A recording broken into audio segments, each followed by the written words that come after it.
Na Web Rádio Moca, um programa feito por quem deixa sangue, suor e lágrimas na arquibancada juventina. Atrás do gol, Renato Corona.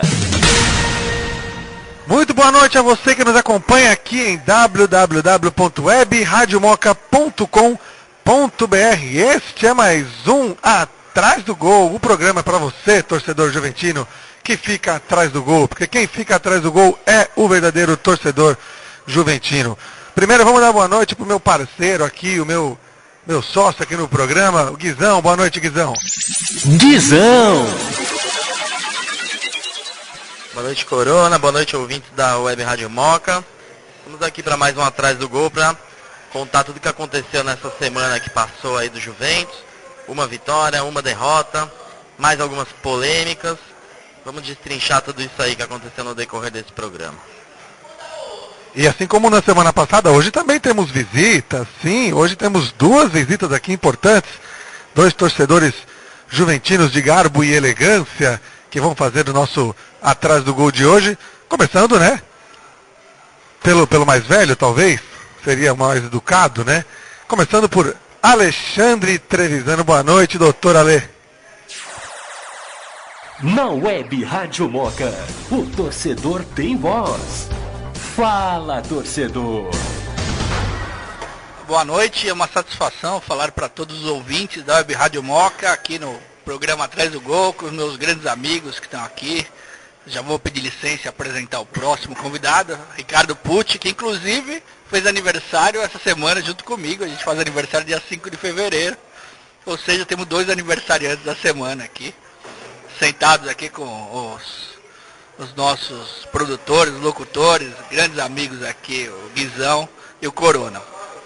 Então estamos aí, vamos conversar hoje sobre o Juventus, sobre as questões que envolvem a interdição da Javari, sobre a vitória de quarta-feira, espetacular, a derrota para o Monte Azul, que é o líder do campeonato, e, enfim, conversar sobre tudo que aconteceu que envolve o nosso querido Juventus. Então tá aí, boa noite, Pucci. Juventus Travesso. Com Ricardo Pucci. Boa noite, Corona. Boa noite, Ale. Boa noite, Guizão. Boa noite, ouvintes. E é isso aí mesmo, né? Essa semana aí teve jogo, teve muita polêmica, então vamos conversar, debater. Sempre um prazer estar aqui, né? Pela primeira vez aqui ao vivo, né?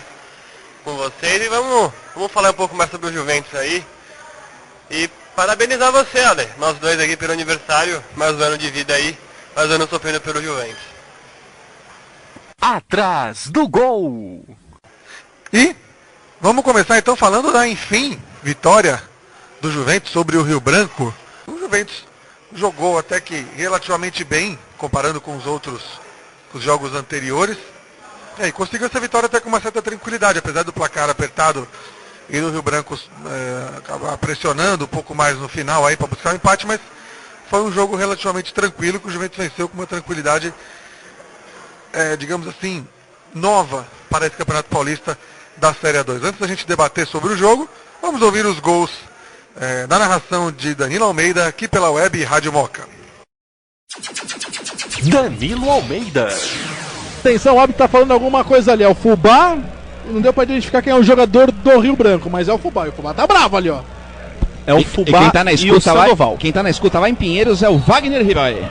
Grande Japa, aquele abraço, lá vem bola pro Juventus na cara do gol, subiu Magalhães do toque, é gol! Gol!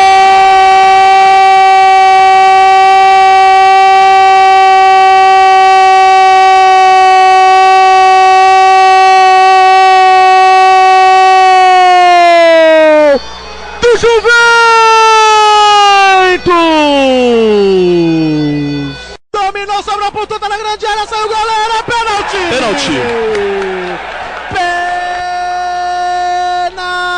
Penalidade máxima para o Juventus! Foi pênalti, Guizão! Pênalti claro, e vamos ser justos também, mais uma boa metida de bola do Loyola. cresceu bastante no segundo tempo. O Márcio Loyola enfiou a bola para dentro da área, Tuta derrubado. O time do Rio Branco nem reclamou, tá ali fazendo pressão em cima do Tuta, mas nem reclamou com a arbitragem. Atenção, torcedor Grenal, aumente o volume aí. Pra bola, Tuto, capitão. Capitão. Pra bola. Ali o goleiro Éder. Na marca de 20 minutos, atenção, vai ser autorizado pelo árbitro. O árbitro fala: se invadir, eu volto. Atenção, Tuta, camisa número 9. Lá vai o artilheiro matador. Quem sabe que seja o primeiro de muitos gols. Quem sabe seja o primeiro de muitos gols com a camisa Grenal. Tuta, autorizado pelo árbitro. Lá vai ele, correu, bateu, gol!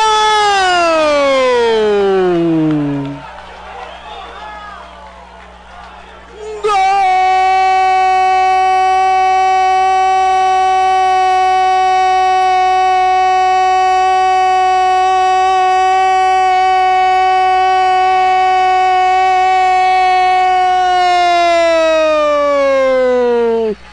Juventus! Esses foram os gols do jogo, os gols da vitória do Juventus por 2-1 sobre o Rio Branco. Rio Branco de Americana, que não tem mais o técnico Luiz Carlos Ferreira, que era o nosso técnico, né? Que nos deu acesso ano passado da 3-2. E esse ano estava no Rio Branco, né? Estava, mas agora não está mais. Essa derrota deixou o Luiz Carlos Ferreira, tirou, né, o emprego de Luiz Carlos Ferreira no Rio Branco. O Rio Branco também que não está bem no campeonato, né, também tem poucos pontos, está na zona de rebaixamento, e tanto isso que causou a demissão do técnico Luiz Carlos Ferreira, o Ferreirão. Vamos começar então, Guizão. Você que trabalhou nesse jogo aí como comentarista da Web Rádio Moca, você que viu o jogo ali da parte chique, das tribunas, né, da parte alta do estádio Conde Rodolfo Crespo, uma visão privilegiada do jogo. Nos conte o que você achou desse jogo, o que você viu de diferente, o que fez com que o Juventus conseguisse essa primeira vitória na Rua Javari. Bom, eu falei isso durante a transmissão na quarta-feira, eu achei que o Claudemir se tocou, também estava com a corda no pescoço, se não tomasse uma atitude, ele sabia que perderia o emprego. Aliás, era um jogo de dois técnicos desesperados, né? Quem perdesse, perdia o emprego. A gente, inclusive, Corona também estava comigo, a gente encontrou o Ferreirão antes do jogo começar. Ferreira sempre bonachão, como sempre. E eu fiz uma brincadeirinha com ele, perguntei se o contrato já estava assinado, como é que estava. Ele não negou, ele falou mesmo que estava pendurado, que se ele não vencesse, ele estava fora do Rio Branco. E foi o que acabou acontecendo. E o Claudemir resolveu escalar pela primeira vez um time ofensivo. O Juventus atacou bastante no primeiro tempo, era um time bem compacto, os jogadores estavam próximos uns dos outros. Foi a primeira vez que o Elvis pegava a bola no meio de campo e ele tinha opção para jogar. O Getúlio aparecia, o Rafael Branco jogou muito bem, foi a surpresa tática do Juventus, acabou sendo também o destaque técnico, criou as principais chances aí no primeiro tempo. E até os laterais jogaram bem. Getúlio e Márcio Loyola foram bem na partida. Destaco até, principalmente o Márcio Loyola, que eu critiquei tanto em todas as transmissões que fiz dos jogos deles. Ele foi bem pela primeira vez. Me lembro de algumas jogadas, até um pênalti que ele sofreu, não anotado pela arbitragem. O juiz marcou falta fora da área, mas o Loyola fez a fila lá, foi derrubado dentro da área, o juiz não deu. E no segundo gol, o lance de pênalti no Tuta, foi ele que enfiou a bola pro Tuta também. Rafael Magalhães deixou a bola passar. Tuta dominou, foi derrubado.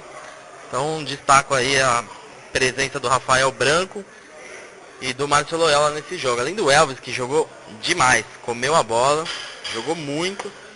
E eu acho que o Juventus só não goleou nesse jogo porque o Getúlio conseguiu errar todos os cruzamentos que ele tentou. Ele jogou com muita vontade, apareceu muito bem no ataque. Mas os cruzamentos ele não conseguiu acertar nenhum cruzamento para o Rafael Magalhães e nem para o Tuta. E se ele tivesse acertado, com certeza acho que o Juventus golearia. E um outro destaque que eu faço sobre esse jogo é o Claudemir Peixoto, embora tenha escalado o time muito bem e ofensivamente, no final ele não resistiu. Ele jogou o time todo para trás, depois que o Juventus abriu 2-0, tirou um atacante, colocou um volante em campo, colocou o Luciano em campo. Luciano marcha lenta, o cara não consegue correr, impressionante. E aí o Rio Branco cresceu na partida desnecessariamente, culpa exclusivamente do Claudemir Peixoto, que ficou com medo, sabe-se lá do quê. O Juventus dominava completamente o jogo, jogou o time para trás, o Rio Branco foi para cima.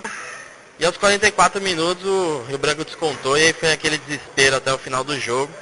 A Juventus se segurou bem, conquistou essa primeira vitória aí no campeonato. A alegria da torcida que tinha protestado no jogo anterior e o protesto surtiu efeito. Os jogadores entraram com sangue nos olhos e correram bastante para conquistar essa vitória aí pro Juventus. O que eu acho interessante do Claudemir, que você citou, Guizão, foi a questão das substituições dele. É engraçado que esteja o time atacando, esteja o time defendendo, esteja o time ganhando ou perdendo, as substituições dele são sempre o famoso 6 por meia dúzia. Ele tira um volante para colocar outro, tira um lateral para colocar outro, tira um atacante para colocar outro. Ele não consegue enxergar taticamente, por exemplo, a mudança. Ele quer jogar na retranca, quer jogar na zaga, tudo bem, beleza, quer segurar o resultado. Então, faça uma mudança que surta efeito nessa segurança de resultado, ao mesmo tempo com que ele consiga, de repente, armar um contra-ataque para o Juventus nessas lances, nessas investidas do time adversário, ele consiga tomar a bola e armar um contra-ataque. Então, essas alterações 6 por meia dúzia que ele costuma fazer, é o que mais me irrita um pouco nos jogos. Por exemplo, nesse jogo contra o Rio Branco, Luciano no lugar do Tuta, Toécio no lugar do Loyola, sabe, é 6 por meia dúzia. Você está trocando tudo bem, você está trocando a disposição técnica do jogador, cada jogador tem a sua forma de jogar, cada jogador tem o seu tipo de avanço, tem o seu tipo de corrida e tal, mas a função dos dois é a mesma. Então não vejo nenhuma mudança, não vejo nenhuma alteração tática nessas substituições que ele faz. Ale, você que também acompanhou o jogo aí, qual que é a sua opinião sobre essa ideia do Claudemir de repente, ou recuar demais quando está ganhando? Tudo bem, segurar o jogo é uma coisa, recuar, chamar o adversário para o seu campo é outra. Então, o que você acha sobre essa... O que você viu do jogo? Bom, em primeiro lugar, com todo respeito ao técnico de Juventus, não conheço a história dele, não posso falar com certeza se ele entende ou não de futebol. De qualquer maneira, ele não deu um padrão tático para a equipe até agora.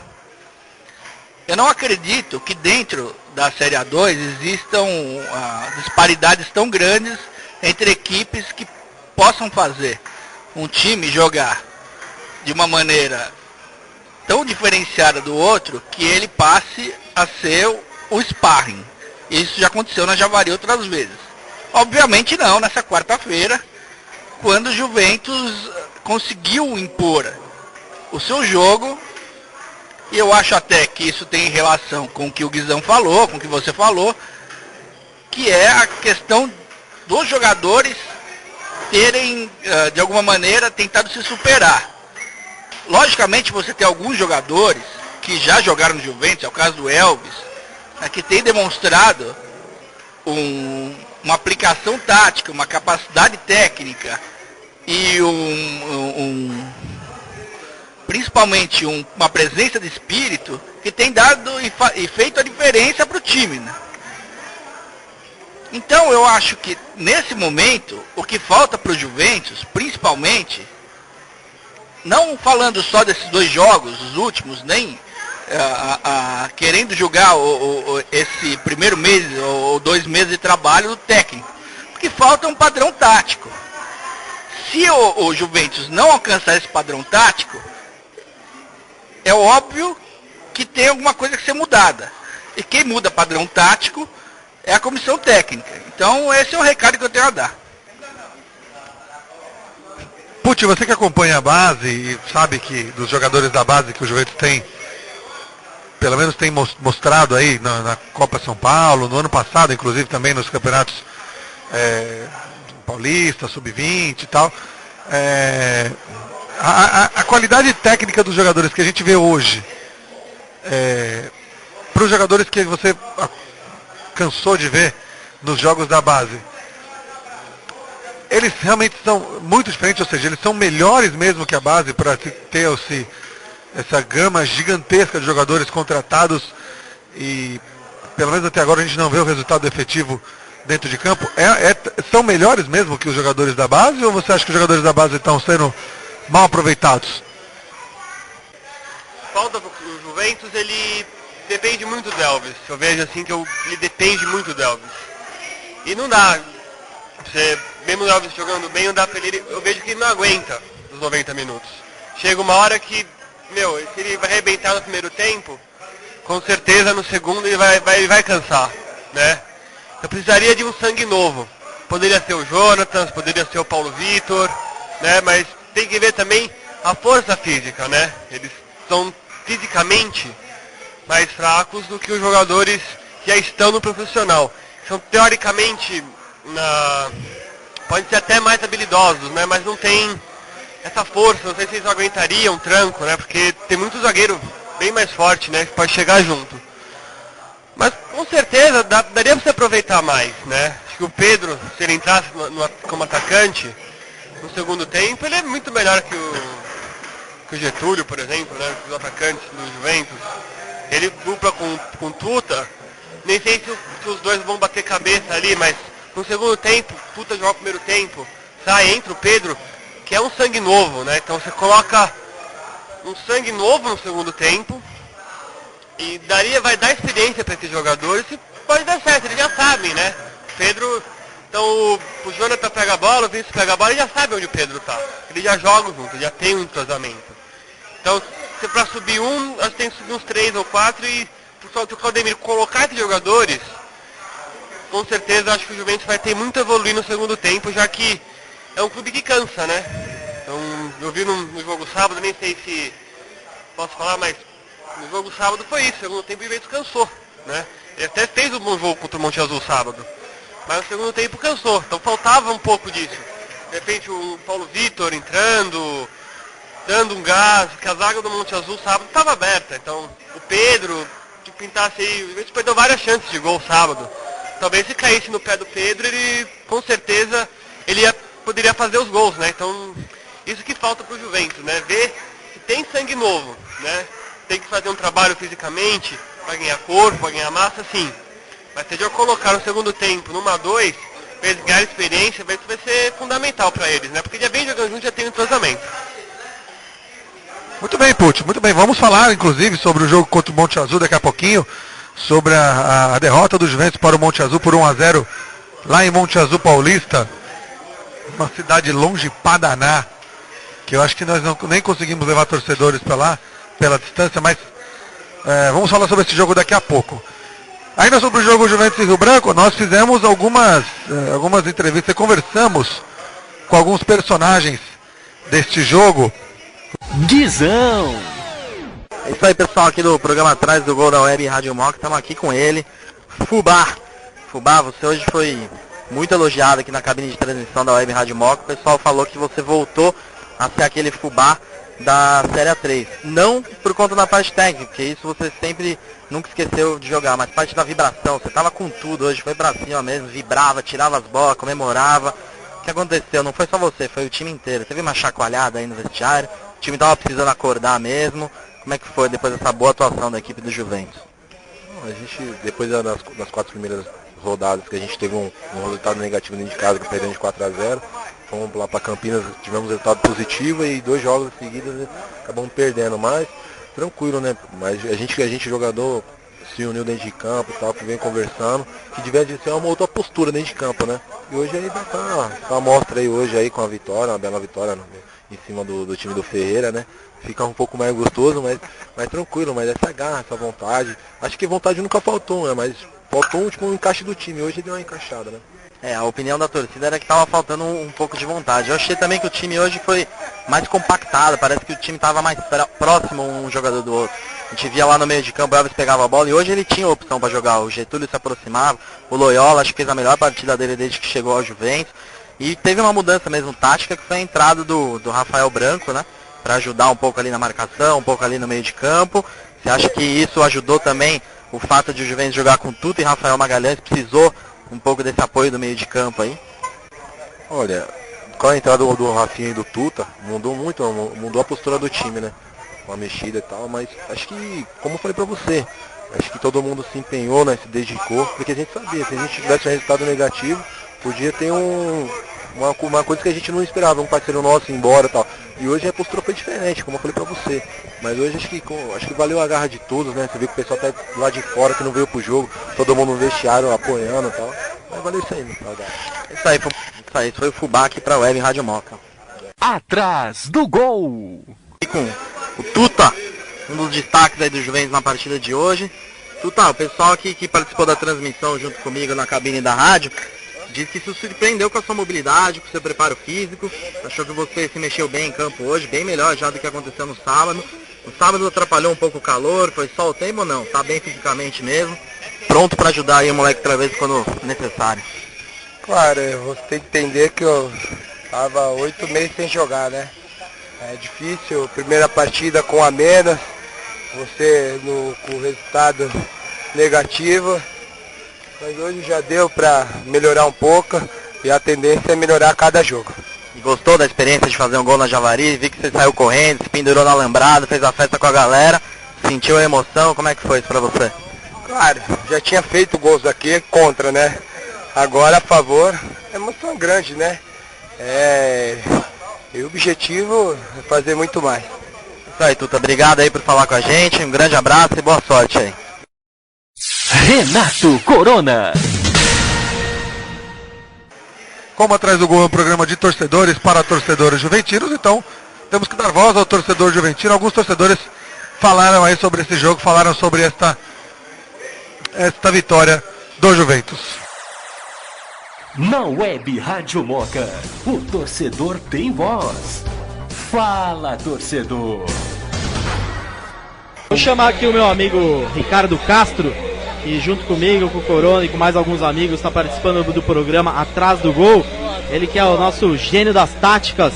Ricardo, o Juventus hoje começou bem mais ofensivo do que nos outros jogos, mas no final o Claudemir não resistiu, né? Ele teve que jogar o time para trás, passou um sufoco. Bandeirinha ali, a meu ver, anulou um gol legal em favor do Rio Branco. Dá o seu pitaco aí, o que você achou do esquema de hoje do Claudemir e como é que se portou a equipe do Juventus? Tem que ter a retranquinha, né? O Claudemir não aguenta. Mas eu achei que além do Elvis conseguir jogar na posição dele como cérebro, o Rafael Branco foi o destaque do jogo. Porque quando atacava, ele fazia o terceiro atacante. E quando o time defendia, ele fazia o terceiro volante. E isso definiu o jogo. O Rafael correu como o Saulo corria na 3 pro Elvis, e o Elvis podia pensar o jogo, e aí não tem jeito. E os laterais hoje? Surpreendeu aí, eu disse aqui durante a transmissão que o Márcio Loyola no segundo tempo parecia uma outra pessoa. Ele teve aquele lance ali onde teve um pênalti claro em cima dele, o juiz não deu. Depois ele deu o passe pro segundo gol, fez algumas boas jogadas. Claro, como prêmio ele acabou sendo sacado do time. Tava atacando muito e ele teve que ser sacado. Mas surpreendeu a atuação dos laterais hoje? Surpreendeu principalmente acho que o Getúlio, porque ele ficou quietinho lá na direita, não abrindo nenhum buraco. E o Loyola ofensivamente, né, fez muito mais do que nas primeiras partidas e do que os 24 minutos do Corte, né, no último jogo aqui na Javari. Mas acho que fechando bonitinho a defesa, o Djair como volante também, quietinho com o moleque da base, o Paulo Henrique. O time funcionou, o Rio Branco é muito fraco, mas o Juventus funcionou bonitinho. E esse esquema com dois centroavantes lá na frente, hoje até que funcionou, os dois conseguiram fazer algumas jogadas, a gente até destacou aqui um lance no segundo tempo, onde o Tuta matou no peito e ajeitou de peito mesmo para o Rafael finalizar. Como é que foi? Você acha possível que o time se entrose com dois centroavantes mais parados ali dentro ou não? Você prefere um homem de maior velocidade, o Bizelli talvez, se bem que nem no banco ele está ficando.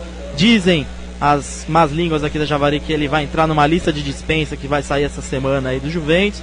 Mas qual é a sua opinião? Você prefere os dois homens ali parados ou talvez o Bizelli seria uma melhor opção? Eu não gosto. Hoje rendeu, mas eu não gosto muito, porque o Rafael sai para buscar o jogo do lado, aí ele tenta a tabela, mas não tem a velocidade para chegar. Então eu acho que hoje funcionou, talvez alguns jogos fora de casa funcione, mas particularmente não gosto não. Atrás do gol. Falar aqui com o nosso amigo Alexandre Budaibes, mais conhecido como Uruguaio da Javari. Uruguaio, você falou no intervalo aí pro Marcelo que o Juventus ia ganhar, tava jogando bem.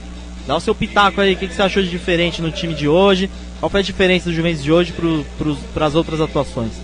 Bom, de diferente, eu acho que o time teve mais atitude. Você percebeu que o time em campo teve vibração, que era uma coisa estava faltando. O time nas últimas partidas muito apático. Então acho que de repente dentro do vestiário os caras, sei lá, vamos se fechar, vamos se unir, e foi o que aconteceu. Bom, uma análise tática. Eu acredito que a entrada do Rafael, certo? Do Rafael Branco em campo, ele deu uma dinamizada no campo, distribuía bem a bola, ele marcava e soltava bem a bola, entregando bem a bola para o Elvis. E o Getúlio também jogou muito bem. No segundo tempo, com a saída do Tuta, eu acho que o time teve uma queda. Porque o Tuta, ele segurava os dois zagueiros na área, enquanto isso os atacantes chegavam. Com a saída do Tuta e a demora para colocar o Rafael Magalhães e até o próprio Luciano para fazer a função do Magalhães e o Magalhães do Tuta, foi onde a gente acabou ficando um pouco desprevenido na defesa ou até no próprio ataque e acabou tomando gol. Renato Corona. Para encerrar esse assunto sobre o jogo contra o Rio Branco, temos também, mais uma vez, né, participação do nosso colunista Ricardo de Castro. Ele que vai falar sobre a tática do Claudemir para esse jogo, para essa vitória do Juventus de 2-1 sobre o Rio Branco. Boa noite, Ricardo. Bola pro mato. Com Ricardo Castro. Olá, amigos do Atrás do Gol. Pela quinta rodada, o Juventus encarou o Rio Branco, do velho Ferreirão. Duelo de times em maus lençóis de treinadores com emprego em jogo. Dessa vez, melhor para Claudemir Peixoto. Vitória fundamental que leva o moleque para o meio da tabela, na 11ª posição. No campo, o time lançado em tese no 4-4-2, com um quadrado de meio campo e 2 atacantes na frente. Começando pela defesa, ambos os laterais tiveram seu melhor rendimento no campeonato. Getúlio e Loyola guardaram mais posição e os famosos buracos em suas costas não foram tão vistos. No apoio, Loyola foi o melhor dos dois, conseguindo boas jogadas pela linha de fundo, uma inclusive sofrendo pênalti, não anotado pelo juiz. O meio-campo teve consistência, com 2 volantes de pegada, de Jair e Paulo Henrique protegendo a dupla de zaga. E no ataque, pela primeira vez começando a partida, 2 atacantes fortes, formação que funcionou muito bem com Tuta mais preso e Magalhães se aproximando. Quando me refiro em 4-4-2 em tese, é porque a movimentação de um jogador altera esses números e define a força do meio-campo. Rafael Branco teve novamente brilhante participação tática. Em jogadas defensivas, ele se posicionava como terceiro volante e deixava um time no 4-3-1-2. Com a posse de bola, ele subia a última linha de ataque, se tornando o terceiro atacante num 4-2-1-3. E por sua causa, Elvis foi o destaque da partida. Jogou na sul e pôde ser o cérebro do time, carimbando todas as bolas. Equilibrado, o jogo foi empatado para o intervalo, mas na segunda etapa o time veio buscando muito gol. Ele chegou por merecimento, em jogada de escanteio, Magalhães escorou e a bola foi para as redes com desvio contra do zagueiro do Rio Branco. Embalado, o segundo gol amadurecia e em poucos minutos saiu o tento de Tuta, em cobrança de pênalti. Com a vitória tranquila, Claudemir sentiu aquela coceirinha para retrair o time. 3 alterações que enfim não mudaram o time taticamente, mas recuaram as linhas para o campo de defesa. Daí, aquele sufoco que o Juventus adora tomar no fim das partidas. Um gol tomado e outro anulado, mas no fim das contas, 2-1 para o moleque travesso. Digamos que foi a estreia do futebol em casa. Por um lado, o Rio Branco é um adversário fraco e batê-lo não deve criar ilusões. Por outro, o time pareceu melhor, teve padrão, laterais mais bem posicionados, meio campo consistente e criação de jogadas. Sobretudo, muito mais vontade de vencer. Que essa vitória não seja outro acaso, e que sim, uma alavanca para bons ventos na Série A2. Ricardo de Castro para a Web Rádio Moca. Renato Corona. E agora chega desse jogo, vamos mudar de assunto, vamos falar agora com o nosso querido amigo, o japonês mais juventino do Brasil, Hamilton Kuniyoshi, que vai falar sobre, sobre o que ele sempre escreve no seu blog Manto Juventino, que também é nosso colunista aqui, semanalmente, Hamilton Kuniyoshi, está com a gente novamente. Boa noite, Hamilton. Manto Juventino, com Hamilton Kuniyoshi.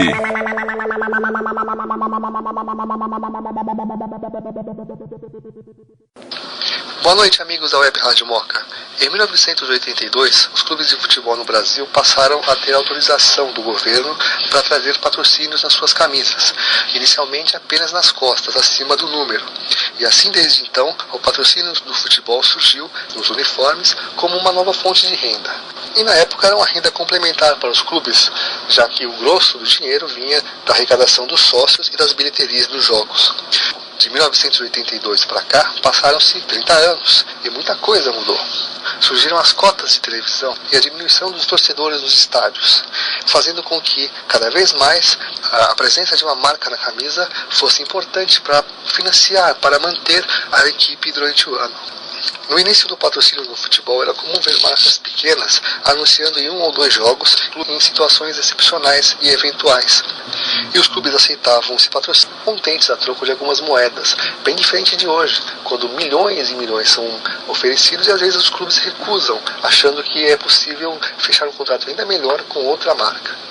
Quando nós vemos os jogos do Campeonato Paulista da primeira divisão, e até mesmo na segunda, nós vemos a quantidade enorme de patrocínios nas camisas de alguns clubes, chegando até às vezes a tornar impossível descobrir qual é a cor da camisa, já que as cores dos patrocinadores coloridas, multicoloridas, misturam tudo e embaralham nossa visão. Nem mesmo os clubes grandes estão fora dessa ciranda. O Corinthians foi um dos primeiros clubes a lotear a camisa de patrocínio, chegando a colocar patrocínio até mesmo nas axilas dos atletas. O Juventus nos últimos anos não teve tanto patrocínio assim, já que esteve financiado por parcerias e por alguns acordos financeiros. O supermercado Compre Bem ficou durante alguns anos na camisa do time, graças à parceria com o Grupo Pão de Açúcar. Lembramos também da Plano Invest de suas empresas no ano retrasado. Por mais que o torcedor ame ver o Grená imaculado no uniforme, para que o Juventus se mantenha, é necessário que esse uniforme esteja lotado de patrocínios. Caso contrário, vamos ter bastante dificuldade, principalmente se conseguirmos o tão desejado acesso à primeira divisão. E esperamos que a diretoria consiga arranjar todos esses investidores. Lembramos que o patrocínio não valoriza nenhum uniforme, ao contrário. Os patrocinadores é que buscam um clube que tenha a camisa valorizada para que apareça bem e bastante. E quanto mais apareça, é claro, mais pagará por isso. Será que a nossa camisa está bem valorizada? Até mais, amigos, e boa noite. Atrás do gol. Tá aí, esse foi Hamilton Kuniyoshi, o japonês mais juventino, ou o juventino mais japonês que nós temos na Rua Javaré. Dando sequência aqui ao nosso Atrás do Gol, vamos falar sobre o jogo de sábado, a derrota do Juventus para o Monte Azul, lá em Monte Azul Paulista.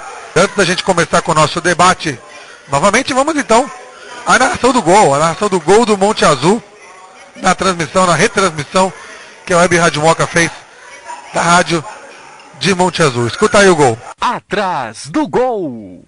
Bate a carteira, entrega para Thiago Carpini, lá vem Atlético, na direita para a chegada do Alex, rasteira lá dentro, vai bater na trave, gol! Gol!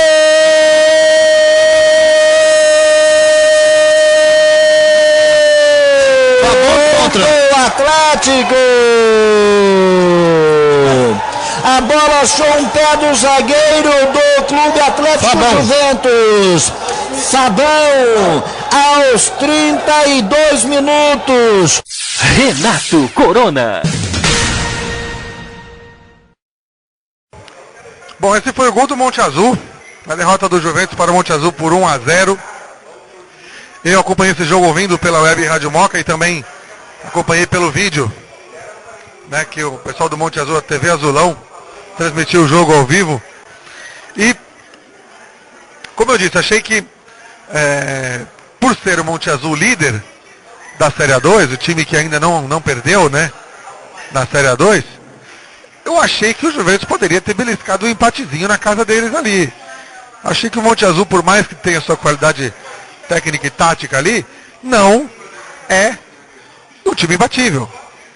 Tanto que no segundo tempo o Juventus demonstrou, com alguns bons ataques aí, que poderia chegar ao empate logo depois, inclusive, do gol do Monte Azul. O Juventus teve umas 2 ou 3 chances de gol claríssimas, até uma com o Getúlio, que ele bateu cruzado, a bola passou muito perto do gol, que poderia se converter em gol e empatar o jogo aí até, quem sabe, pensar numa virada. Mas o Juventus seguiu aí com mais essa derrota. E o destaque que eu faço aqui, antes da gente começar aqui o nosso debate, é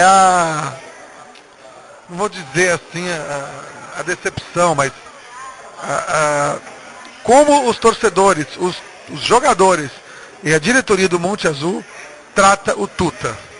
O Tuta foi praticamente linchado no estádio da cidade de Monte Azul Paulista. Tudo porque o Tuta era jogador do Monte Azul antes de vir para o Juventus. Chegou a jogar um jogo pelo Monte Azul, acho que um jogo amistoso. Chegou na preparação do Monte Azul para o Campeonato Paulista.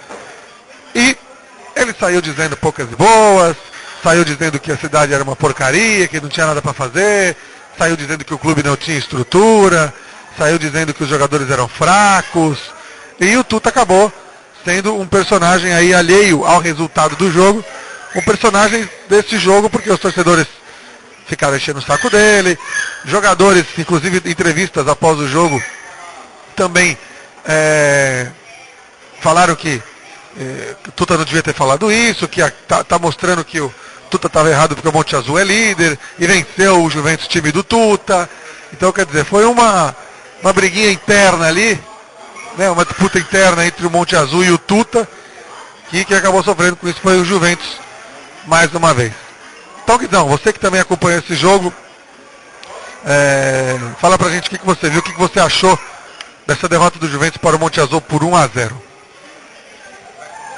Bom, como sempre, eu acho que o Juventus foi covarde fora de casa. Até criou boas chances, como você disse, mas você foi perfeito. Você sempre frisou, o Juventus criou boas chances após o gol do Monte Azul. O Juventus fica esperando tomar o gol para ter alguma atitude no campo. E é isso que não dá para entender. O Claudemir Peixoto monta um time na retranca, é um técnico retranqueiro, mas não sei que diabo de retranca é essa, que o time toma gol todo o jogo.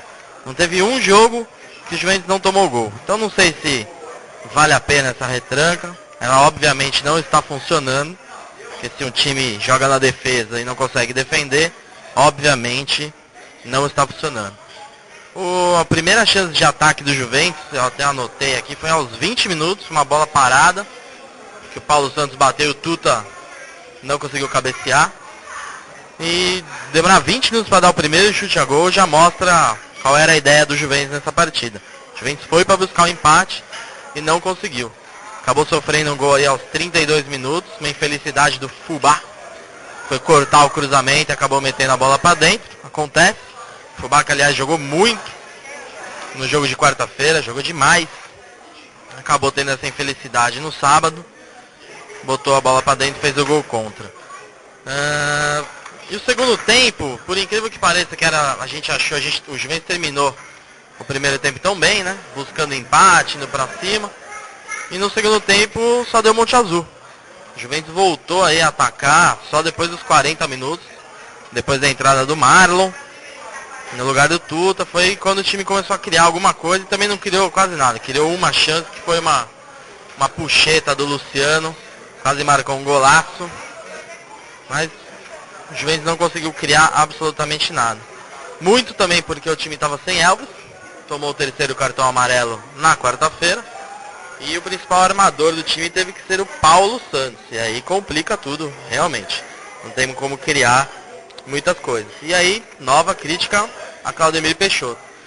Porque o elenco que tem Lucas Bizelli e Diego Carioca, o nosso amigo Peixotão, além de escalar o Paulo Santos de titular, não leva nenhum desses dois jogadores para o banco. E aí no segundo tempo não tinha quem colocar. Teve que pôr o Luciano para mudar o jogo, a gente sabe que ele não vai conseguir. Enquanto isso, esses dois jogadores aí que a torcida gosta bastante, o Bizelli e o Carioca, estão desaparecidos. Ninguém sabe, ninguém viu. Claudemir não dá... Inclusive o Corona vai lembrar bem, na apresentação do Claudemir Peixoto no Juventus, ele fez um programa ao vivo aqui na Web Rádio Moca, Corona participou, e o Claudemir Peixoto rasgou elogios ao Diego Carioca. E sabe-se lá por quê, não deu nenhuma chance pro menino. Imagina se ele tivesse criticado o jogador, o que teria acontecido com ele, então. Se no elogio o cara nem no banco fica, imagina os jogadores que ele não gosta. E é isso, e o Juventus conquistou a sua quarta derrota em 6 jogos disputados. Uma campanha ridícula para as edições do Juventus, uma campanha péssima, principalmente se a gente pensar que o time já perdeu duas partidas dentro de casa. Então o time com 6 pontos aí apenas, sendo que já foi derrotado 2 vezes dentro de casa, uma campanha pífia, uma campanha ridícula, e a diretoria do Juventus fez a opção. A diretoria do Juventus, a meu ver, já jogou a toalha e vai lutar só para não cair, porque era para ter tirado o Claudemir Peixoto do comando do Juventus depois da derrota para o Velo Clube, quando a torcida pediu e a diretoria não acatou. Então a diretoria fez a sua opção e o Juventus vai ficar nessa o campeonato inteiro. Uma vitória aqui, 2 derrotas ali, um empatezinho, mais uma vitória. E assim a gente no máximo vai conseguir escapar do rebaixamento. O Guizão lembrou muito bem desse programa aí, foi o Jogo a Jogo, que nós fizemos ao vivo, lá das dependências sociais do Clube Atlético Juventus, aqui na Rua Juventus. E não só ele rasgou elogios ao Diego Carioca, como ele também citou o Lucas Biselli como uma excelente contratação. Agora eu não consigo entender como uma excelente contratação não é relacionado nem para o banco de reservas. O quão excelente é essa contratação que não é relacionada nem para o banco de reservas? Nosso querido amigo Alexandre Trevisano também acompanhou o jogo, viu o que aconteceu também, e ele vai dar seu parecer aí como bom advogado, vai dar o seu parecer sobre o jogo, sobre o que ele viu nesse jogo de sábado na derrota para o Monte Azul por 1-0. Bom, em primeiro lugar, antes de dar parecer, eu acho que futebol é uma coisa que todo mundo sabe ver, todo mundo sabe jogar, todo mundo sabe escalar. Então, eu gostaria de relativizar aqui as minhas palavras, porque são palavras de quem assiste o jogo como torcedor. Eu sempre morei na Moca Baixa, assisti o Juventus, principalmente na última partida do campeonato, quando a gente disputava o que eu chamava de final do Juventus. Sempre era um jogo para não cair e a gente não caía. Mas não era para não cair da segunda para a terceira, era para não cair da primeira para a segunda.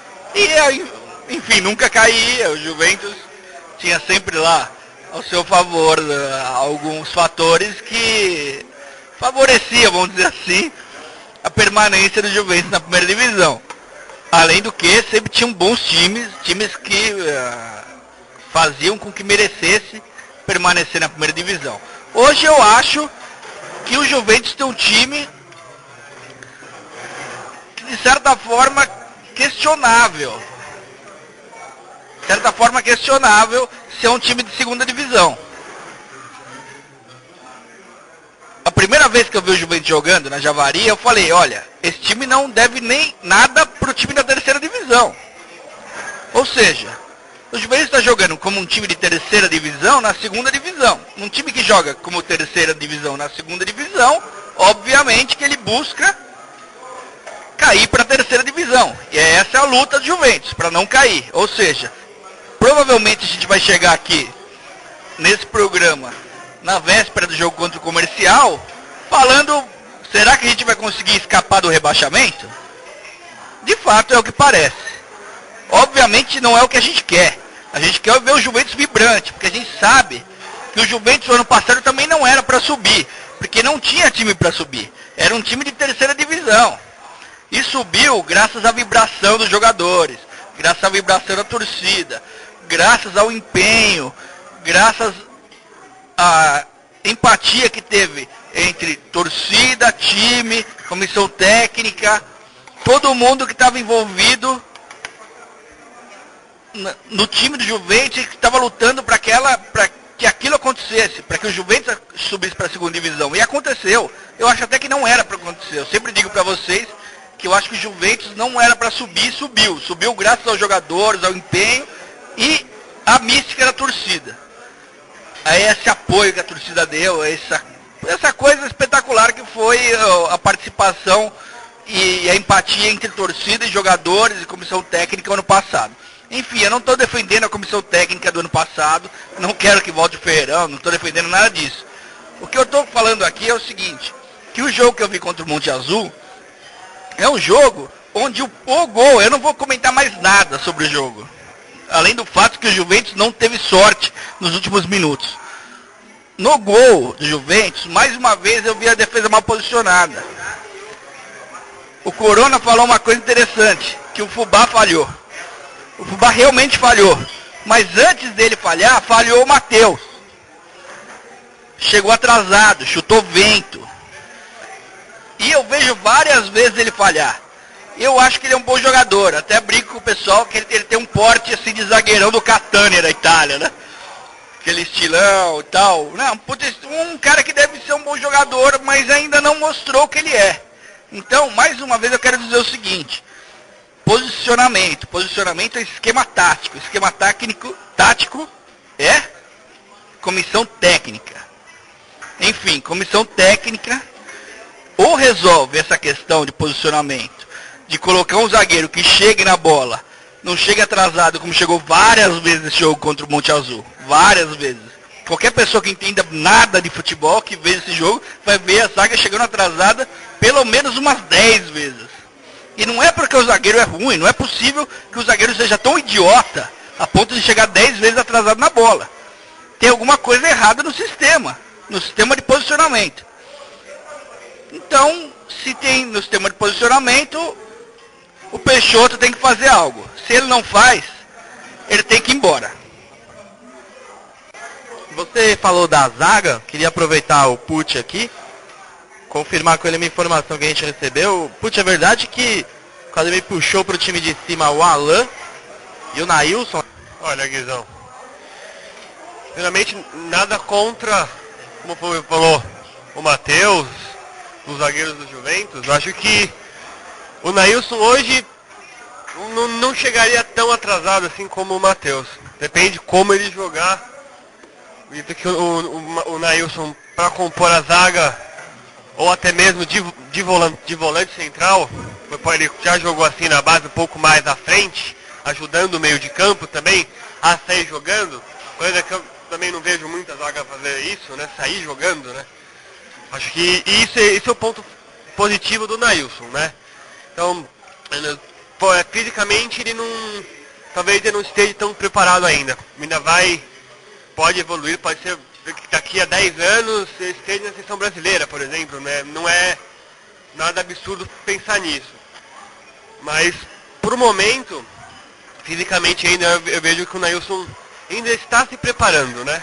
Mas é um zagueiro que, a bola sair nele, ele sabe ser jogando, né?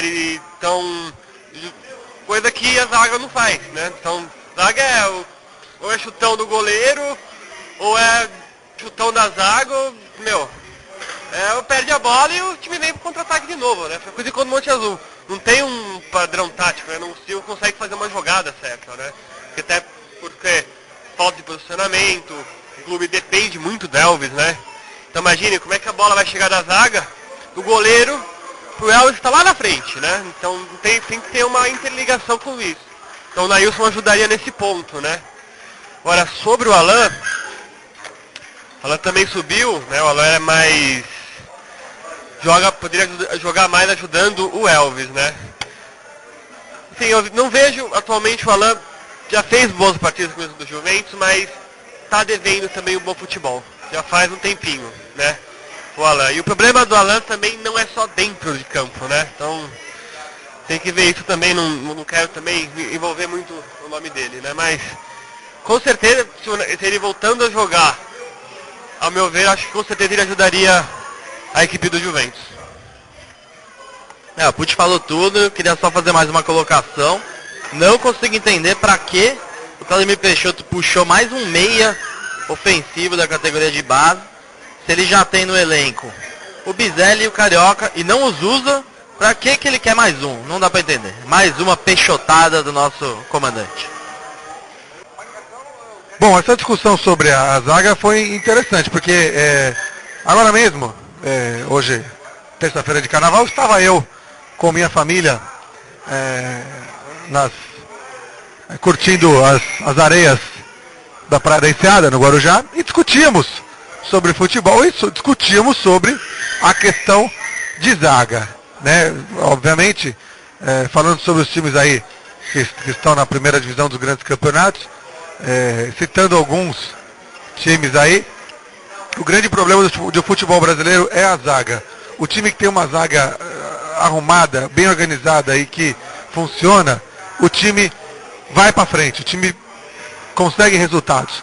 Veja, a gente usou como exemplo essa discussão que eu tive lá com o pessoal da minha família, o próprio Corinthians, que tem a zaga muito bem organizada, muito bem reforçada e que, apesar de não ser um primor na arte de fazer gols bonitos e plásticos, foi campeão do mundo. Então, com uma zaga muito bem formada, 2 volantes muito bem, de uma categoria de seleção brasileira, e muitos times que têm aí ataques espetaculares, que tem jogadores de muita categoria na frente, que foi o caso do São Paulo ano passado, que tinha o Lucas e tinha outros jogadores aí de muita qualidade do meio para frente, pecou na zaga e não teve o sucesso que poderia ter, ou mais sucesso do que poderia ter, além do título da Copa Sul-Americana, né? O próprio Palmeiras também, que foi rebaixado, tinha Barcos, Valdívia e companhia limitada lá na frente, e a zaga deixando sempre a desejar, que foi o que jogou o Palmeiras para a segunda divisão do Brasileiro. Então você vê que tudo começa pela zaga. A zaga, ela dá o primeiro passe para se armar uma jogada. A zaga, ela dá o último combate para se evitar o gol. Então toda a zaga é uma espinha dorsal do esquema tático, né? A zaga é uma coisa que você tem que ter um cuidado muito, mas muito grande na hora de armar um esquema tático. E isso vai de encontro com o que o Ale falou sobre a questão do Matheus, isso vai de encontro com o que o Pucci também falou da questão do Nailson. Então eu acho que esse é o grande mistério do Claudemir Peixoto e suas táticas mirabolantes. Outra coisa interessante também, que nós ouvimos no programa Atrás do Gol na semana passada, Alex Alves, nosso grande craque Alex Alves, que fez parte da história do Juventus aí recente.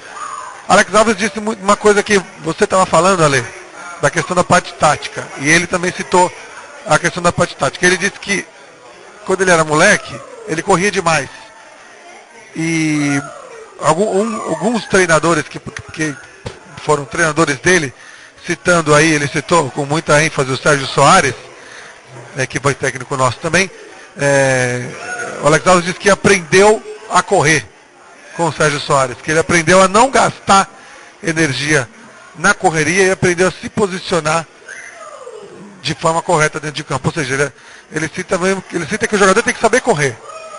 E ele esteve no jogo da derrota contra o Velo Clube lá na Rua Javari, e ele disse isso, que o time está correndo demais, o time está gastando muita energia com correria, né? Como você disse, ele tem que ocupar espaço, o time tem que ocupar espaço, tem que saber onde vai a bola, tem que ter, e isso só se consegue com como? Treinamento tático, treinamento técnico, né? Não só com rachão ou com bobinho, né? Durante os treinos da semana, né? Bom, para encerrar esse assunto do jogo da derrota de sábado para o Monte Azul, temos também Ricardo Castro, né, dando suas pinceladas aí, táticas e... Boa noite, Ricardo. Bola pro mato, com Ricardo Castro. Amigos do Atrás do Gol, nesse sábado de carnaval, o Juventus viajou a Monte Azul Paulista para encarar o time da casa, líder do torneio. Em nova jornada pouco inspirada da equipe, nas malas mais uma derrota, a quarta em 6 partidas. Claudemir repetiu a escalação do jogo anterior, ausência apenas de Elvis, suspenso pelo terceiro amarelo. Novamente no 4-4-2, a intenção era buscar Tuta na bola viajada, que faria parede para a chegada do time, especial Magalhães, Rafael Branco, Paulo Santos e um dos laterais. Atrás, volantes bem presos, contando com a ajuda de Branco, que compunha mais o meio-campo defensivo do que o ataque dessa vez, num claro intuito de contra-atacar. A partida vinha sob domínio do time da casa, porém sem muitos sustos. Quando o Juventus equilibrava as ações, aos 30 e poucos minutos, Paulo Santos perdeu bola boba no meio-campo, contra-ataque e numa infelicidade gol contra de Fubá.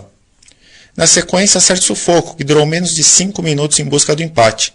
Já na segunda etapa, o time se atirou mais ao ataque, adiantando as linhas. Mesmo assim, raros tiros à meta adversária. O time se esforçava, tinha até a posse de bola. Getúlio, por exemplo, tentava bastante, mas sem muita técnica. E cansado, o time precisava de mudanças. Claudemir colocou Técio, Luciano e Marlon no lugar de Loyola, Paulo Santos e Tuta. Em números, um 4-3-3 bem tradicional. Inefetivas mudanças, porém, já que a pobreza vinda do banco de reservas não ofereceu grandes riscos, a não serem bolas alçadas, todas desperdiçadas. Aqui uma breve reflexão, Imagina, em lugar de Luciano e Marlon, entrando Bizelli e Pedro Rocha, ou até mesmo Renato, ainda contundido. Bom, agora tratem de esquecer que Claudemir não vai deixar você pensar muito nisso. Até o fim do jogo, mais ações de Juninho, melhor do time, muito mais do que do goleiro do Azulão, em frente ao ataque grená.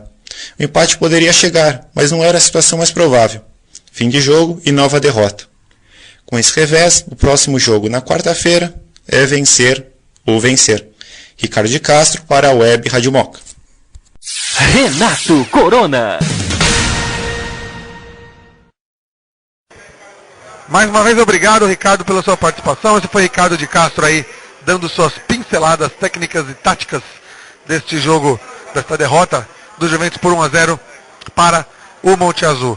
Se você quer participar do nosso programa, você quer fazer parte do nosso programa, entre em contato com a gente. Nós temos 3 canais aí, tirando o sinal de fumaça, nós temos 3 canais que você pode acessar para que a gente possa conversar, você entre em contato com a gente possa saber a sua opinião sobre o Juventus, sobre os jogos, sobre o Campeonato Paulista da Série 2, sobre a questão técnica e tática que a gente vem batendo tanto aqui.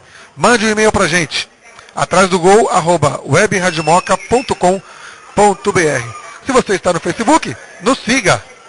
Entre na nossa comunidade aí, siga a nossa página, nossa fanpage, é bonito isso, né? Fanpage. Entre na nossa fanpage, facebook.com/programa atrás do gol. facebook.com/programa atrás do gol. E nós temos também o nosso blog, onde a gente coloca lá o programa, logo depois que ele foi ao ar na Web Rádio Moca, a gente disponibiliza o programa para você ouvir novamente. Temos aí também outros destaques do meio da semana e tudo mais. E acesse, acompanhe e também participe. www.webradiomoca.com.br/atrás do gol. Antes da gente ler as notícias aqui, as mensagens dos nossos amigos ouvintes, Ricardo Putz está me acenando ali, dizendo que precisa ir embora, que vai perder o Sacomã, né, pelo avançado da hora. Então, antes da gente falar com os nossos ouvintes aqui, falar das mensagens dos nossos ouvintes, vamos nos despedir aí de Ricardo Russini Pucci, não confunda, torcedor. Obrigado, Pucci, pela sua presença, obrigado pelas suas ideias aí, obrigado pela sua participação e tá convidado aí sempre que puder, de portas abertas, voltar aí para participar conosco. Obrigado a você, Corona, Guizão, com certeza voltarei aí em mais outros programas. Bem, o que eu ia falar é isso aí, desejar boa noite a todo mundo. Quarta-feira aí, amanhã, jogo importante com o Santa Cruzense. Vamos ver, o Santa Cruzense bem mal, né? Vamos ver se a gente consegue mais uma vitória aí, porque é importante, né? A gente não pode ser tão difícil assim, então ganhar em casa de um time que está atrás com certeza é muito importante, né? Então, espero que o Claudemir olhe mais para a base, consiga escalar um time melhor aí, e tem peças boas, é só ele querer colocar. Então, boa noite a todo mundo, ouvintes, o Alê, Guizão, Corona, mais uma vez, muito obrigado pela participação. Isso aí, Pucci, obrigado aí por ter vindo. Toda semana você está participando aqui com sua coluna. Aliás, hoje estreou a sua vinhetinha, tá ficando chique, hein, Pucci? Tá ficando importante. Vinhetinha do Pucci. E sempre... Juventus Travesso. Com Ricardo Pucci. E sempre que você quiser, pode voltar nos nossos modernos estúdios aqui, onde transmitimos esse programa. Sempre portas abertas e um abraço para você. Valeu, Pucci, obrigado. Bom, vamos então às mensagens dos nossos internautas, né? Valeu, Pucci. Mário Puebla entrou em contato conosco por e-mail, dizendo que ouviu o jogo, a vitória do Juventus por 2-1 sobre o Rio Branco, pela Web Rádio Moca, porque obviamente estava trabalhando, o jogo foi na quarta-feira à tarde, né? E disse que gostou da atitude do time. Particularmente, ele acredita que o Elvis e o Tuta, né, que disseram para o time não escutar o retranqueiro do Peixoto. Todos partiram para cima e conseguimos, né, a vitória neste jogo. Se todos pegarem a alma, né, do negócio aí e mostrarem atitude, iremos longe. Essa é a mensagem de Mário Puebla, que mandou pra gente por e-mail. E na nossa comunidade, na nossa fanpage do Facebook, Francisco Barbosa também comentou aqui que se fizermos uma peneira entre os que vão a Javari, ele está dizendo os torcedores, nós que estamos atrás do gol, e montarmos um time, a gente sobe para a primeirona, viu? Tática não ganha jogo na segundona, o que ganha são jogadores com fundamentos treinados, técnica e físico. Esse Claudemir não está trabalhando isso. Essa é a mensagem de Francisco Barbosa no nosso Facebook. No nosso Facebook também recebeu uma mensagem de Diego Alves Wetstein, é isso mesmo, Wetstein, que Fubá joga com o coração, veste a camisa e entra sempre com raça. Quanto ao Tuta, ainda é cedo para falar. Pode ser que o diferencial, pode ser um diferencial ou um fiasco. Antes de comentar, ele que prefere aguardar. O Fabrício Caçares, é isso mesmo, né? Acho que é isso. Fabrício Caçares diz aqui, o Tuta e o Rafael formam uma boa dupla, formaram, né? Uma boa dupla de ataque. No decorrer do campeonato veremos como isto evolui. Com relação ao Fubá, acredito que ele deva adotar uma postura de xerife e orientar mais os jogadores, principalmente seu companheiro de zaga, o Matheus. E no nosso blog, quem deixou mensagem pra gente foi o nosso querido amigo Sérgio Agarelli, um grande abraço para ele, esteve conosco aí acompanhando o nosso blog. Ele comentou que faltam 13 rodadas e 15 pontos para não voltarmos ao inferno da Série 3. Ele disse também que Luciano está para Peixoto, assim como Raikar está para Ferreira. Boa conclusão aqui do Sérgio Agarelli. Parece que ele tem obrigação de colocar o cara, senão, deixa aqui as reticências logo após o senão. Segundo o Sérgio Agarelli, esse time é pior do que o da Plano Invest. Em 2009, quando caímos, tínhamos 5 pontos e 100 jogos, hein? Mas não tínhamos perdido em casa. Olha que detalhe interessante do nosso amigo Sérgio Agarelli, que em 2009, quando caímos, tínhamos 5 pontos em 6 jogos, mas não tínhamos perdido em casa. Belo detalhe. O Anderson comentou aqui, onde está Lucas Bizelli? Ele jogou bem contra o São Caetano no jogo treino, né, no amistoso, e sumiu. Ele já completa dizendo que subiremos, Katso. E o Diego W, né? Diego W. Diego W parece nome de cabeleireiro, né? Diego W, né? Celso K, né? William P. Diego W. Nome de cabeleireiro famoso. O Juventus venceu o Rio Branco, mas na raça. Continue assim. Se o Gato Preto, né, ou melhor, que o Gato Preto esteja presente em todos os jogos na Rua Javari, que faltará o trabalho todas as quartas para alentar ao Juve. Muito bem, essas são as mensagens dos nossos amigos internautas, né, que participou aí no nosso blog, no nosso Facebook e também na nossa no nosso e-mail também, que é o atrasdogol@webradiomoca.com.br. Diz aí, Guizão. Você veja aí, né, Corona? Fiquei muito feliz aí com essas mensagens, porque tudo que o pessoal que está escutando a gente e mandando mensagem está dizendo é exatamente o que a gente está falando. O pessoal perguntando do Lucas Bizelli, perguntando do Carioca, questionando o Luciano, questionando a postura do time e a escalação do Claudemir. E eu só queria comentar alguma dessas mensagens, principalmente a do Sérgio Agarelli, que ele cita os times da Plano Invest de 2011 e o time de 2009, compara os times de agora. Eu honestamente não sei se eu ainda me iludo muito como torcedor, mas não sei porque eu acho esse time superior ainda a essas duas equipes, principalmente a equipe de 2009. A equipe de 2009 era uma das coisas mais medonhas que eu já vi na minha vida. Acho que o torcedor aí vai lembrar, era aquele time que tinha no ataque o David Chulapa, veja vocês, não dá pra comparar com esse nosso time de hoje, pelo menos tem o Rafael Magalhães, a gente tem jogadores de mais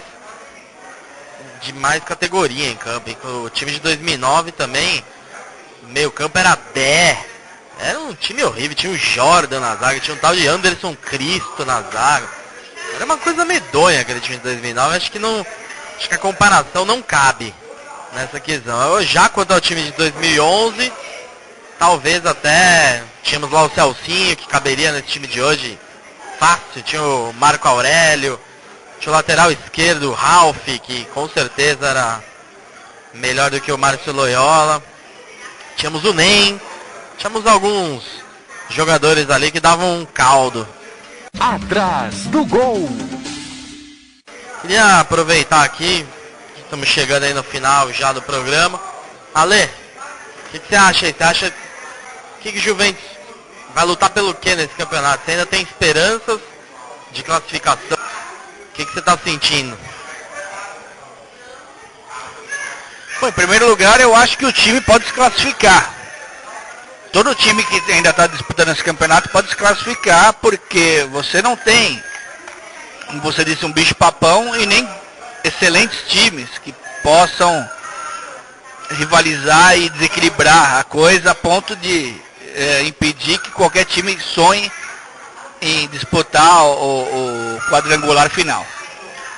Mas eu acho que vai depender principalmente desse time ganhar um padrão de jogo, como a gente disse anteriormente, e enfrentar essa adversidade que de agora em diante vai ser cada vez maior, porque a pressão vai aumentando e a cada dia a gente vai mudando essa situação, como você falou, da possibilidade de disputar uma vaga para a primeira divisão ante a realidade de cair para a terceira divisão. Então acho que é essa a principal questão que está colocada agora.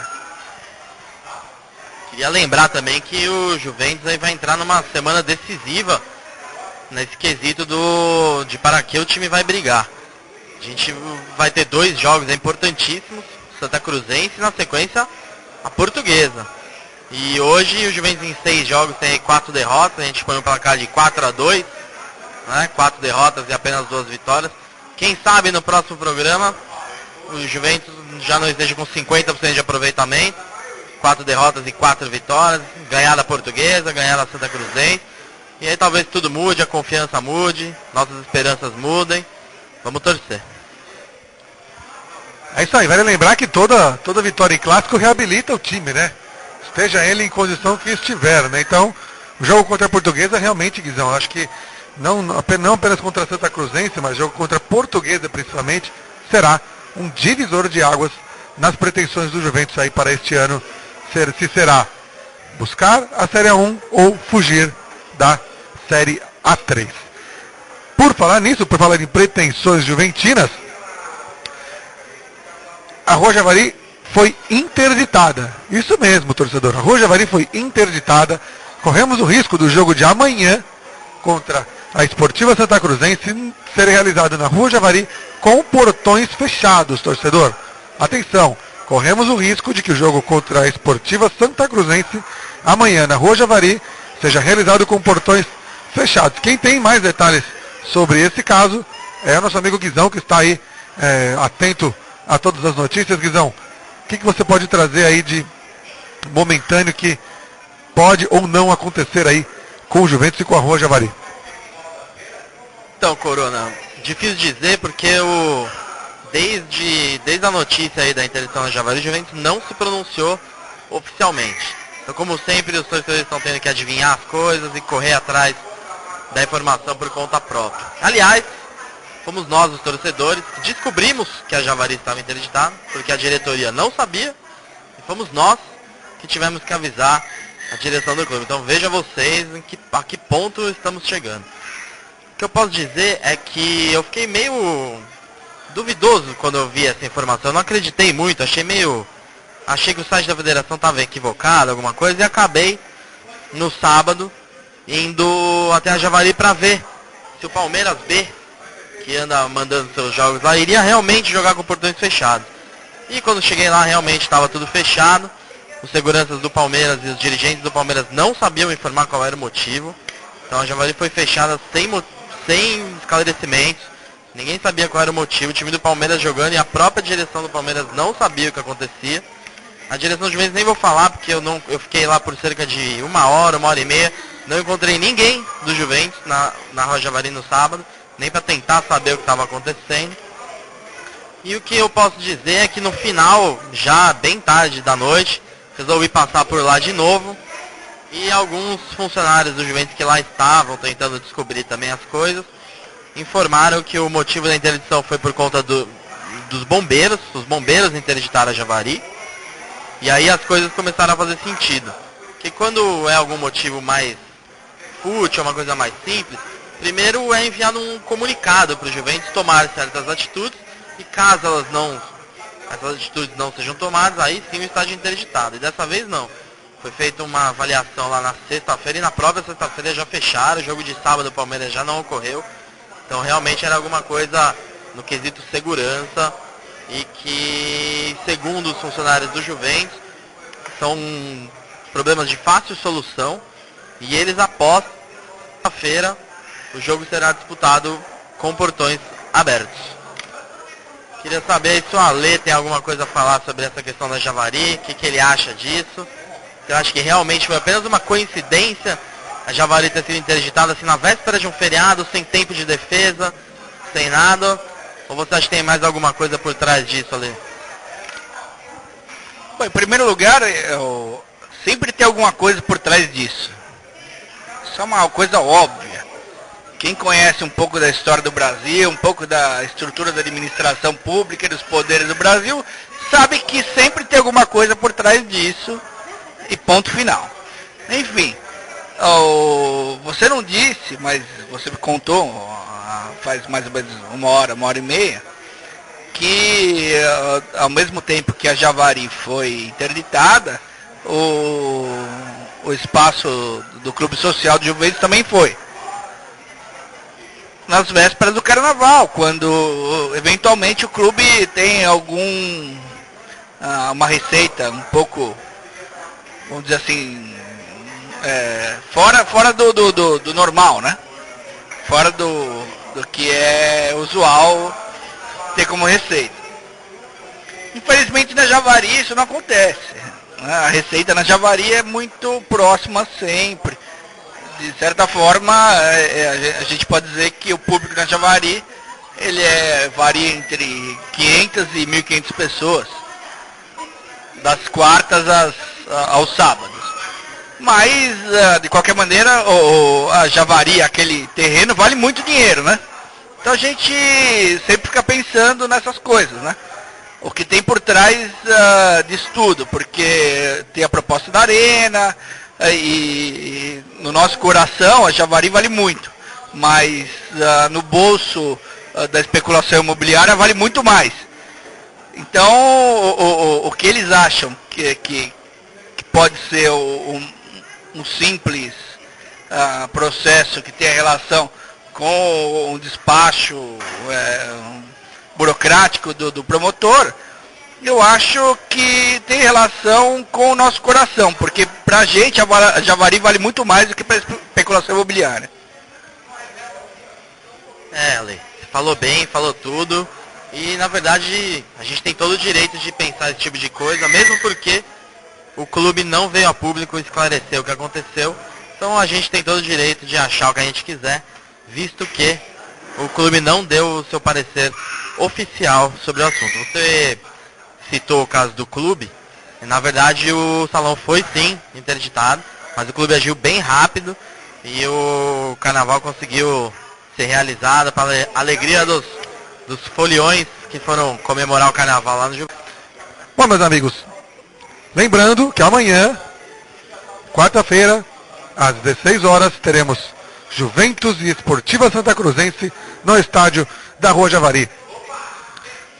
Caso, que seja liberado o estádio, aqui fica a convocação de você, torcedor. Esteja lá na Rua Javari apoiando o Juventus e participe aí de mais essa página da história juventina. Caso o estádio não seja liberado, que nós achamos que seja muito pouco provável, nós achamos que o Juventus vai correr atrás, vai conseguir essa liberação a tempo. Mas caso o estádio não seja liberado, você tem aí a Web Rádio Moca, que vai transmitir sim o jogo. Não está liberado para a torcida, mas está liberado para a imprensa, né, e para os veículos de comunicação trabalharem. Então, a Web Rádio Moca vai sim transmitir esse jogo com este que vos fala na narração, Guizão nos comentários, e para mim será um jogo muito especial, porque eu sou um cidadão santacruzense, né? Então a intenção, inclusive, com o jogo era rever amigos que estarão na torcida, provavelmente estariam, né, na torcida adversária também, mas vamos ver, né, o que vai acontecer. Será um jogo muito especial. Lembrando também, torcedor, comece a esquentar, já que estamos na época do carnaval, comece a esquentar seus tamborins, porque domingo que vem, próximo domingo, dia 17 de fevereiro, é o grande clássico.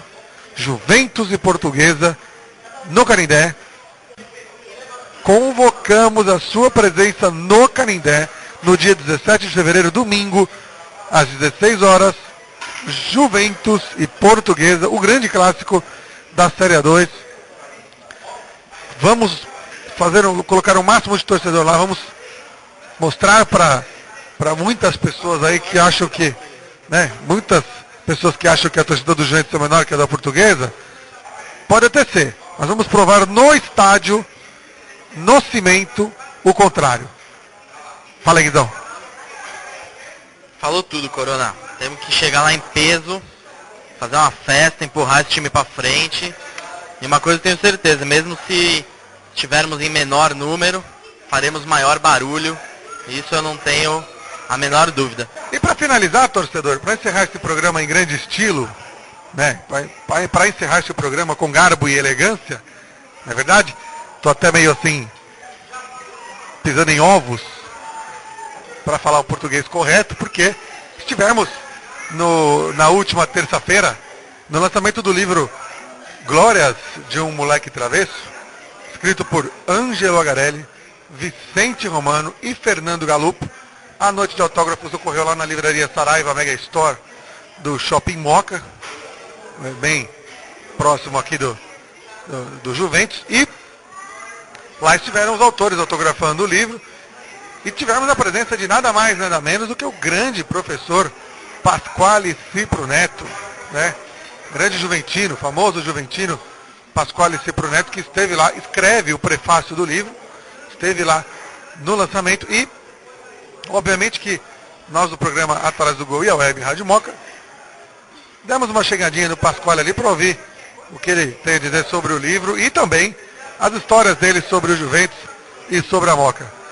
Escute aí e se emocione, torcedor. Atrás do Gol. Você fez o prefácio da obra, desse livro que está sendo lançado hoje.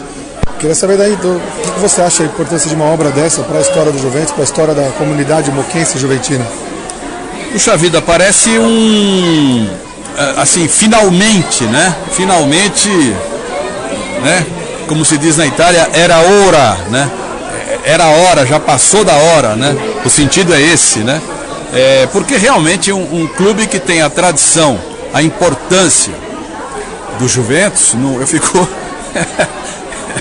eu não posso falar nem do Juventus nem da Moca, mas em suma, já passou da hora, tinha passado da hora, né? Fundamental isso, fundamental, que alguém com o lastro que tem o Agarelli, né? E em suma, os três, né? Que alguém fizesse isso é um grande presente para a Moca, para o Juventus e para São Paulo. Comenta um pouco, professor, sobre sua ligação com o Juventus. O senhor cita no prefácio que desde pequeno, desde os 10, 11 anos, você já vinha pelas alamedas da Rua Javari. Eu morava na Rua João Antônio de Oliveira, né? Filho de italianos, pai e mãe, e a minha madrinha morava a 2 casas da minha casa. O pai da minha madrinha, que foi quem me ensinou a gostar de futebol, era São Paulino, a minha madrinha também São Paulina, e eles faziam uma certa campanha para que eu fosse São Paulino, né? E meu pai fazia campanha para que eu fosse palmeirense. Mas eu silenciosamente dava umas escapadas pela Rua João Antônio até a Rua Javari e ia ver o Juventus, né? Cheguei a ver treino do Juventus e principalmente jogos no sábado à tarde, às vezes no domingo, porque naquela época a gente jogava, em 60 e nada, a gente jogava às vezes no domingo à tarde, era mais comum no sábado. Então eu vejo o Juventus jogar desde meados da década de 60, né? E durante um bom tempo eu acompanhei assim o Juventus. Houve campeonatos de eu ver quase todos os jogos, de eu ir para o interior, entendeu? De ver jogos no interior e com alguns amigos juventinos, o Tite, o querido, o Alfredão, que faleceu recentemente, o Jurandir, que também já está no céu, né? O Carlos Avallo Lessiani, um advogado juventino. Nós íamos, pegávamos o carro e íamos, fomos a Campinas, a Piracicaba, a Bauru, a tantos lugares, né, ver o Juventus jogar. Eu estive na Vila Belmiro quando o Juventus quebrou o tabu, 40 e tantos anos sem ganhar do Santos em Santos, né, numa noite de 77. Eu lá estive num sábado à noite, 2-0 para nós. Estive em Bauru quando nós ganhamos do Noroeste em 71 e levantamos o título do Paulistinha, né? E por aí vai. Estive na Javari, no Parque São Jorge, desculpe, no 3 de maio de 83, quando ganhamos a Taça de Prata. Tenho a camisa desse jogo, foi me dada pelo Fagundes, né? E por aí vai. Eu tenho uma longa ligação desde 60 e nada, eu era menino, né? E com relação a esses jogos, qual foi que te marcou mais? Foi o título da Taça de Prata? Olha, eu não diria que foi o que mais marcou, certamente marcou, mas nós temos uma história impressionante. Eu me lembro de um jogo, esse jogo a gente não esquece, um jogo pelo Campeonato Paulista em 71, em Sorocaba, contra o São Bento, ainda no estádio Humberto Reale, né? Foi um jogo interessantíssimo, desde o começo nós fomos para Sorocaba e encontramos no caminho, na estrada, o árbitro, Faville Neto, o carro dele, o carro da federação tinha quebrado, né? Veja só, o juiz quase não chega, depois ele deu um jeito lá, e aí jogava o Paraná no São Bento, o Paraná que foi da seleção brasileira, foi de São Paulo, disputou o Mundial de 66, e o São Bento fez 1-0, e no segundo tempo, aos 41 e aos 43, nós marcamos 2 gols com o Luiz Antônio, que a gente chamava de LA, e nós ganhamos o jogo, uma virada histórica, antológica. Então esse jogo é um dos tantos que eu tenho na memória, assim como um jogo incrível, um jogo impressionante. Jogos com o Santos de Pelé, um jogo nós perdemos no Pacaembu, 3-2, mas estava 2-0 para o Santos, nós empatamos e perdemos depois um gol de pênalti esquisito e tal. As vitórias contra o Corinthians, né, sempre memoráveis, o 3-2 antológico no Pacaembu, no dia 13 de junho de 79, 2-0 para o Corinthians, terminou o primeiro tempo, aos 13 do segundo tempo já estava 3-2 para nós, né? E você imagina, né, Pacaembu lotado, um silêncio brutal, né? Sócrates em campo, um dia o querido Sócrates, o adorado Sócrates, um dia eu falei com o Sócrates desse jogo e ele me disse, não lembro. Eu falei, claro que você não lembra, vocês perderam, né?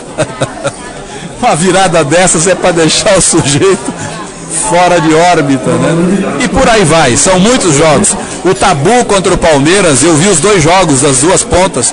Nós ganhamos de 1-0 do Palmeiras na Javari em 69, 1-0 eu estava lá, e depois ficamos 10 anos sem ganhar do Palmeiras, fomos ganhar em 79, de novo 1-0, eu também estava lá, não foi na Javari, foi no Pacaembu esse jogo.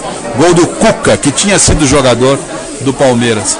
Então são muitos jogos na história do Juventus. Legal, professor, obrigado pela sua declaração, sua história viva do Juventus, como torcedor juventino e como moquense que sempre esteve com a gente, sempre frequentou a Moca e os jogos do Juventus. É um grande prazer, muito obrigado pela oportunidade. Viva a Moca! Muito bem, torcedor.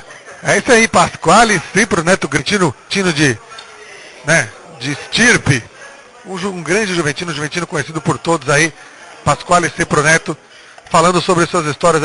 Eu que acompanhei, eu que fiz a entrevista, eu vi que ele ficou, em certos momentos, com os olhos marejados ali, com os olhos rasos d'água, quando falava de Juventus, de Moca, né, e dos amigos que ele fez aqui na infância. Estamos encerrando mais um Atrás do Gol, nesta terça-feira. Obrigado a você, querido amigo internauta, querido amigo torcedor que esteve conosco, acompanhou esse programa mais uma vez. Queria agradecer a todos que nos ouviu aí com certa paciência, não é verdade?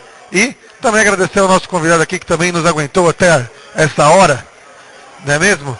nosso amigo Alexandre Trevisano, que está convidado para vir aqui outras vezes, para acompanhar o programa conosco aqui outras vezes. Muito obrigado, Ale, e volte mais vezes. Eu queria dizer uma coisa só. O futebol moderno, ele é o futebol dos empresários, do dinheiro, do sistema e da arena. Mas, ao mesmo tempo, ele é o futebol da internet. Ele dá voz ao torcedor. Uma voz que o torcedor jamais teve. E essa voz está sendo absolutamente bem encaminhada aqui por esse programa. Então essa é a responsabilidade de vocês e nossa. Muito obrigado. Obrigado, Ale, pelas palavras. Obrigado, Renato Corona. Obrigado, Pucci, que foi embora mais cedo, mas esteve presente também participando com a gente. E reitero aí o convite. Amanhã, pelas 3:10, estaremos entrando no ar, ao vivo da Rua Javari, Juventus e Santa Cruzense. Narração de Renato Corona, comentários de Guilherme Conde, reportagens de Marcelo Santos e Paulo Franco. 3:10, a gente já vai estar no ar. Com a Javari liberada ou não, a Web Rádio Moca contará essa história para você. Então até a próxima, até semana que vem. Valeu, torcedor, até semana que vem. E não esqueça, hein? www.webradiomoca.com.br/atrás do gol, facebook.com/programa atrás do gol e atrás do gol @webradiomoca.com.br. Torcedor, que é torcedor, fica atrás do gol. E quem está atrás do gol é o torcedor juventino. Grande abraço, boa noite a todos e até semana que vem.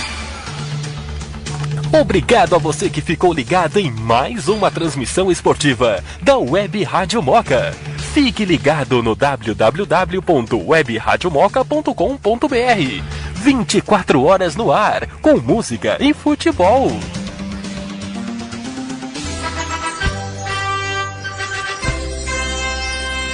Esse moleque travesso. Torcedor, venha a Javari prestigiar o moleque travesso. Mas não se esqueça, dentro da Javari, vista sempre grenar. Esta é uma campanha da torcida juventina, com o apoio da Web Rádio Moca. E tem nome e tradição, merece o nosso respeito, é a força jovem da nação. Bela Perfumarias. Linha nacional, importada e profissional. Alfaparp, L'Oréal, Kiracis, Vitaderme e muitas outras. Você encontra na Rua Juventus, 337, Loja 2. E agora, também com comércio eletrônico para sua maior comodidade. Acesse www.belaonline.com.br e faça suas compras online com frete grátis para compras acima de R$200. Bela Perfumarias.